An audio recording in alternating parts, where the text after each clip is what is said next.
Hello everyone, Suparna প্রতিদিনের নতুন একটি ব্লগে তোমাদেরকে অনেক অনেক স্বাগতম জানিয়ে ব্লগটা এখন থেকেই শুরু করছি। গত কয়েকদিন ধরে তোমাদের সাথে কোনো ব্লগ শেয়ার করতে পারিনি। তো এই কয়েকদিন ধরে এত শরীরটা খারাপ ছিল, যারা মিনি ব্লগ দেখেছো তো তারা হয়তো কিছুটা জানো। মায়ের, আমার আর মিচির তিনজনেরই জ্বর আর সর্দি, তো ভীষণ শরীর খারাপ।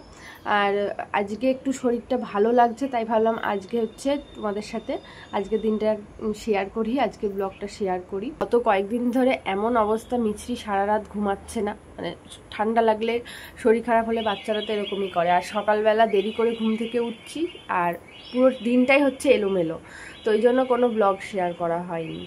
তার উপর আমারই শরীর খারাপ, আমি ব্লগ করব কখন আর শেয়ার করব কি করে তোমাদের সাথে, এতটাই শরীর খারাপ ছিল। আর মায়ের শরীর খারাপ, এটা হচ্ছে সবথেকে বড় কথা, যে আমাদেরকে কে দেখবে, মায়েরই নিজেরই শরীর খারাপ, মানে মিছরিকে কে দেখবে, আবার আমাকেই বা কে দেখবে, এরকম একটা অবস্থা। কিছুটা কমে গেলেও গলা শুনে তো বুঝতেই পারছো ভিতরে এখনও কিন্তু সর্দি রয়ে গেছে। আর এই কয়েকদিনে সর্দি ঠান্ডায় আমি কিন্তু কোনো রকম ওষুধ খাইনি।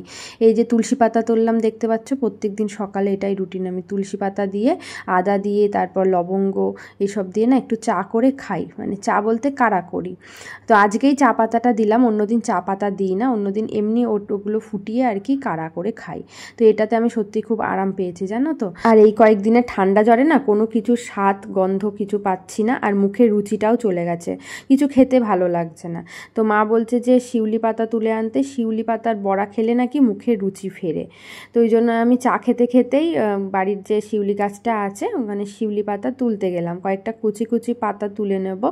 কচি পাতার বড়া খেতে কিন্তু খুব ভালো লাগে, রস খেলেও সেটা খুব উপকার হয়। রস খেলে ওই যে জ্বর জ্বর ভাবটা থাকে সেটা কমে যায়। এখন আর আমার জ্বর ঠান্ডাটাও সেরকম একটা নেই, তবে মুখের রুচি ফেরানোর জন্যই আমি নিয়ে আসলাম। আর মা আজকে সকাল সকাল হচ্ছে হসপিটাল যাবে। আমাদের এখানে হসপিটালে না ফ্রিতে ডেঙ্গুর হচ্ছে টেস্ট করানো হচ্ছে। আর হসপিটালে যেহেতু যেতে হবে, হসপিটালে সরকারি হসপিটাল, তো কাজটা করতেও দেরি লাগবে, সরকারি জিনিস বুঝতেই তো পারছো, দেরি হবে। আর চারপাশে প্রচুর ডেঙ্গু হচ্ছে, জানো তো। আমাদের পাশের পাড়াতেই 2জন মারা গেছে ডেঙ্গুতে, মানে শুনলেই কীরকম আতঙ্ক লাগে, ভয় লাগে। তো মায়ের জ্বরটা একদিন বেশ ভালোই ছিল, সেই জন্যই আমি মাকে বললাম, মা তুমি টেস্টটা করে নাও। আর যেহেতু ফ্রিতে কোনো অসুবিধা নেই, তো আমার আর মিছরির জ্বর সেরকম আসেনি, হালকা জ্বর ছিল একদিন, কিন্তু মায়ের বললো যে কাঁপুনি দিয়ে একবার জ্বর এসেছিল, ওই জন্যই মানে ভয় লাগছে। সেই জন্য মাকে হচ্ছে হসপিটালে আজকে পাঠাচ্ছি। তো 2বার করে যেতে হবে, একবার হচ্ছে গিয়ে টিকিট করে আনতে হবে, আমাদের বাড়ির কাছেই হসপিটাল, কিন্তু বাড়ির কাছে হলে কি হবে, গিয়ে তো লাইন দিয়ে দাঁড়াতে হবে।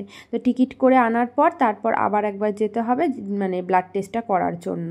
সেই জন্য হচ্ছে মা সকাল সকাল চলে গেছে। তো মাকে বললাম রান্নাবান্নার দিকে তুমি ঝামেলা করো না, আমি হচ্ছে রান্নার দিকটা দেখবো, মানে সকালের রান্নাটুকু আমি করে নেব, তুমি বাড়িতে এসে বাকি রান্নাটা করতে পারবে। আর ঠান্ডা লাগার পর থেকে মিছরি যেহেতু রাতে ঘুমাতেই চাইছে না, সারা রাতই ও জেগে থাকছে প্রায়, তো সকালের দিকটা ওই জন্য ঘুমাচ্ছে। আর সকালের দিকটাও ঘুমালে আমি কি কাজগুলো করতে পারবো, সেই জন্য হচ্ছে মাকে বললাম সকালে রান্নাটা আমি করে নেব। তো দেখতেই পাচ্ছ এই ঘরে ওকে ঘুম পাড়ানো হয়েছে, কারণ সকালবেলা ওকে তুলে আবার দুধ খাইয়ে মাই ঘুম পাড়িয়ে দিয়েছে। মা হচ্ছে ঘুরে ঘুরে গান গেয়ে গিয়ে আর কি ঘুম পাড়িয়েছে, তাই এইভাবে ওকে শুইয়ে দিয়েছে। আর ও না যেমন তেমন করে শুলেই ভালো ঘুমায়, বেশি ভালো করে জুত করে শোয়ালে না ওর ঘুম হয় না, ওই জন্য এরকম দেখো উপুর হয়ে শুয়ে রয়েছে। আর মুখে যেহেতু স্বাদ নেই, সেই জন্য আমি ভাবছি যে বাতাবি লেবু খাই।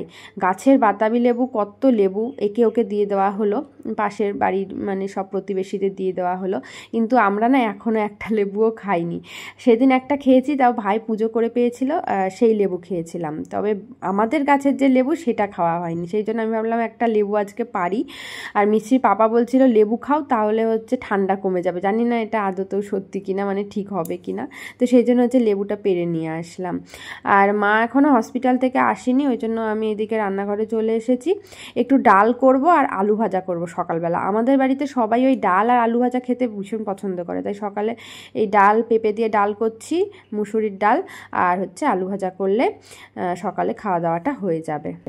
বাবা আজকে সকালবেলায় মাছ এনেছে, কিন্তু এতক্ষণ মাছ টাছ কিছু ধোয়া হয়নি, যে এখন মাছ ধুলাম। মা হচ্ছে হসপিটাল থেকে আসলো একটু আগেই, সকালে খাওয়া দাওয়া তো কমপ্লিট হয়ে গেছে, এখন হচ্ছে রান্না হবে, দুপুরে রান্নাটা হবে। তো মাছটা ধুয়ে নিয়ে আসলাম, আর মাছের মাথা আছে ওই জন্য হচ্ছে চাল কুমড়ো হবে, মানে চাল কুমড়ো খেতে খেতে এই কদিনে আমরাও বিরক্ত হয়ে গেলাম আর তোমরাও দেখতে দেখতে বিরক্ত হয়ে যাবে। কারণ কি করব, গাছের চাল কুমড়ো আছে, অথচ লেবুর মধ্যে লেবু কম, এই যে এইগুলো বেশি, দেখো কত মোটা এগুলো, লেবুটা দেখো কত ছোট হয় ভিতরে, সব বাদ এইগুলো।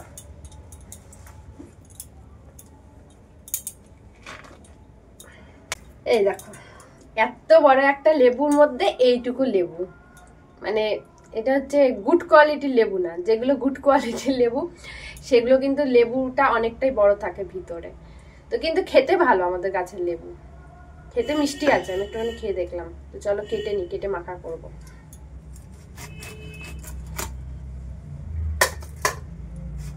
লেবুটা বেশ ভালোই পেকে গেছে, বাইরেতে অত হলুদ হয়নি, বাইরেটা কিন্তু মানে ভিতরটা দেখেই বোঝা যাচ্ছে, দেখো ভালো পেকে গেছে। এরপরে আর বেশি পাকলে না কেমন হয়ে যায়, মানে তখন আর ছাড়ানো যায় না একদম। বাতাবি লেবুর রস কিন্তু ভীষণ উপকার, লবণ চিনি ছাড়া খেলে তো খুব ভালো, কিন্তু আমরা আবার একটু টেস্টি করে খেতে পছন্দ করি, তাই লবণ চিনি দিয়ে মেখে নিলাম।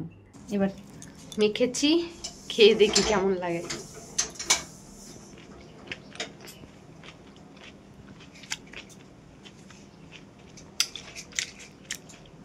আমার খাও, বুনুকে দিয়ে আসি, বুনু সেদিনকে খেতে চাইছিল বাতাবি লেবু, বলছিল একদিন বাতাবি লেবু মাখা করবি, যে বাতাবি লেবু মাখা সেদিনকে খেতে চাইছিলিস। মাকে দুবার করে হসপিটালে যেতে হয়েছে, অনেকটা তাই বেলা হয়ে গেছে, আর সরকারি কাজ বুঝতেই পারছো, অনেক লাইন পড়েছিল, মানে যে শুনবে সেই তো চলে যাবে, সে জ্বর আসুক আর না আসুক, কারণ সবাই না ভীষণ আতঙ্কে রয়েছে, আমাদের চারপাশে প্রচুর ডেঙ্গু হচ্ছে। আমরাও তো ভয় পেয়ে গেছিলাম যখন আমাদের এরকম ঠান্ডা জ্বর এসছে আর কি, ভীষণ ভয় লাগছিল, বিশেষ করে মিছরিকে নিয়ে। তো মিছরি সেরকম জ্বর ছিল না, কিন্তু মায়ের জ্বরটা একদিন পুরো ছিল বলে আর কি মাকে টেস্টটা করাচ্ছি, আর মা যেতে চাইছিল না, বলছে আমি গেলে আবার এদিকে তোর চাপ পড়ে যাবে, কত কাজকর্ম রয়েছে সংসারে, রান্নাবান্না। আমি বললাম তুমি যাও তো, একদিন না খেয়েই থাকবো, তবুও মানে এই ভয়টা তো কাটাই, তুমি টেস্টটা তো করে আসো। সত্যি কিন্তু ভয় লাগে, আর মানুষ মারাও যাচ্ছে জানো তো। আসলে কি বলো তো, ডেঙ্গুতে যারা গুরুত্ব দেয় না, যারা আগে আগে টেস্ট করে না, ঠিকঠাক ওষুধটা তারা মানে পায় না, তখনই কিন্তু মানুষ মারা যায়। ও মা, তুমি ঠাকুরের গ্লাস বাইরে ফেলে দিয়েছো কেন?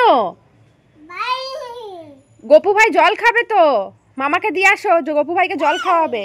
দেখেছ, নিচে নামতে পারলেও আর উপরে উঠবেই না।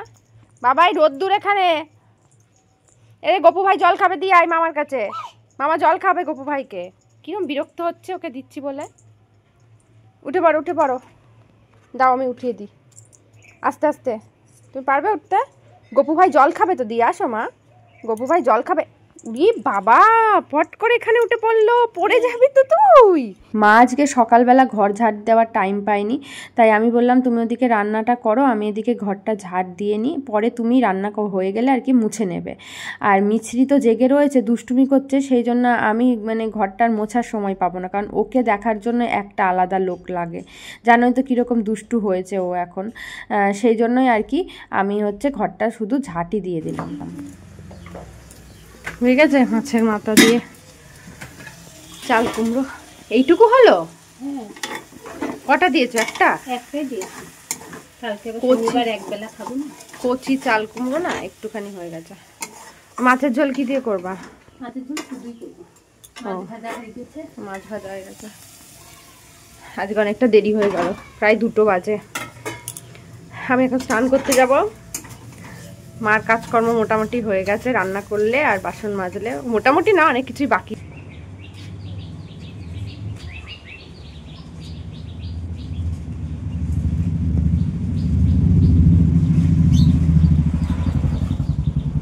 এত দুষ্টু হচ্ছে, সব জিনিসপত্র আনছে আর ফেলে দিচ্ছে।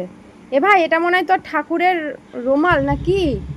দেখ তো, এটা তো ঠাকুরের রুমাল, দেখেছিস? ঠাকুরের মোছানো রুমাল, ঠাকুরকে স্নান করিয়ে মনে হয় এটা দিয়ে মোছাই। ও ঠাকুর ঘর থেকে আনলো, এনে এটা টুক করে ফেলে দিল, ফেলে দিয়ে আবার দেখছে। রেখে এসো, যাও গপু ভাইয়ের ঘরে রেখে এসো, যাও গপু ভাইয়ের কাছে রেখে এসো। হ্যাঁ, গুড গার্ল, যাও রেখে এসো। এমনিতে এক এক সময় কথা শোনে, আবার এক এক সময় শোনেও না। ওনার মুডের ওপর ডিপেন্ড করছে কখন শুনবে আর কখন শুনবে না। কি করছিস ওটা? এটা চুড়ি নাকি হাতের মধ্যে ঢুকিয়েছিস? এটা দিয়ে বই বাজাচ্ছি তো আমি। মিছির স্কুলে ভর্তি হওয়ার আগেই এই যে মিছির বই বাজাতে হচ্ছে। কেন বলো তো? ওরে বাবা, ওর হাতে দেওয়াই যাবে না। তার কারণ হচ্ছে এই বইটা না, এই বইগুলো যেরকম হচ্ছে এই যে বোর্ডের বই আর কি, মোটা তো, এরকম মোটা না পৃষ্ঠাগুলো, এই দেখো পাতলা। সেদিনকে এই বইটা মিছির জন্য অর্ডার করেছিলাম, আসলো। তো এই জন্য এই সেলুটেপগুলো দিয়ে হচ্ছে বাঁধিয়ে দিচ্ছি। বাঁধিয়ে মানে এই 4-5টা সেলুটেপ মেরে দিচ্ছি যাতে করে ফটফট করে এরকমভাবে না ছিঁড়তে পারে। এই জন্য এই যে 4-5 বাঁধিয়ে দিচ্ছি। দেখো এখানে এখানে এখানে এখানে পুরোটা বাঁধিয়ে দিচ্ছি। আমার মেয়ে স্কুলে ভর্তির আগেই আমার মেয়ের হচ্ছে বই নিয়ে আমার বই বাঁধানো শুরু হয়ে গেছে। আর মিছরি এই বইটা এখনও মানে ওর হাতে দিচ্ছি না বলে ও বইটার প্রতি ভীষণ ইন্টারেস্ট, কতক্ষণে ও বইটা হাতে পাবে। কিন্তু আমি ভয়েই দিচ্ছি না বইটা। বইটা হাতে পেলেই একদম ছিঁড়ে ফেলবে। মুখে দেয় না? কি মুখে দিলি বাবা? মুখে দেয় না, সব কিছু মুখে দিতে হয় ওনার। আর নিবা না? হয়ে গেল? চুড়ি পরবা না? চুড়ি পরো। যা যা বলে, একটু যা বলে, যা, সব কিছু ফেলে দিয়ে যা। দেখো শরীরটা খারাপ বলে কিচ্ছু খাচ্ছে না, দেখো কত রোগা হয়ে গেছে। ওকে সারাদিন আমি কিচ্ছু খাওয়াতে পারছি না। এই কয়েকদিন তোমাদের সাথে কোনো ব্লগ শেয়ার করতে পারিনি বলে মনটা ভীষণ খারাপ লাগছিল। আজকে আবার মনটা ভালো লাগছে। চলো এখন মিছরিকে একটু সময় দিই, কারণ এইটুকু সময় ওকে যদি না দিই সে বায়না করতেই থাকবে। আজকে ব্লগটা এখানেই শেষ করছি, আবার কালকে নতুন ব্লগে তোমাদের সাথে দেখা হচ্ছে।